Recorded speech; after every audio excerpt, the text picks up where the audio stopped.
ఓం శ్రీ స్వామి శరణమయ్యప్ప. మాలాధారంలో ఉన్నటువంటి అయ్యప్పలందరికీ ఒక ముఖ్యమైన సమాచారం స్వామి. ఆ సమాచారం దేని గురించి అంటే, శబరిమలలో మనము దర్శనానికి ఖచ్చితంగా టికెట్స్ అనేది బుక్ చేసుకోవాల్సి ఉంటుంది స్వామి. ఆ యొక్క టికెట్స్ అనేది ఆన్లైన్లో రిలీజ్ చేస్తారు. వాటిని బుక్ చేసుకుంటేనే మనకి ఆ అయ్యప్ప స్వామి దర్శనం అనేది అక్కడ జరుగుతుంది స్వామి. ఆ యొక్క టికెట్స్ అనేవి నవంబర్ 1వ తారీఖున రిలీజ్ చేయడం జరుగుతుంది. నవంబర్ 16 నుంచి జనవరి 20 వరకు సంబంధించినటువంటి టికెట్స్ అనేవి ఆన్లైన్లో ఓపెన్ చేస్తున్నారు స్వామి. ఖచ్చితంగా మాలాధారంలో ఉన్నటువంటి ప్రతి ఒక్క అయ్యప్ప కూడా ఆ యొక్క టికెట్స్ బుక్ చేసుకోండి.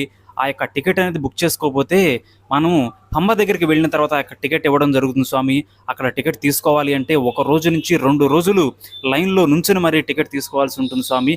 అది చాలా పెద్ద ప్రాబ్లం అవుతుంది కాబట్టి మనకి ఆ ప్రాబ్లం లేకుండా ఉండాలి అంటే ఆన్లైన్లో ఖచ్చితంగా ప్రతి ఒక్క అయ్యప్ప కూడా టికెట్స్ అనేది బుక్ చేసుకోండి. మీ యొక్క దర్శనానికి ఎటువంటి ఇబ్బంది లేకుండా చూసుకోండి.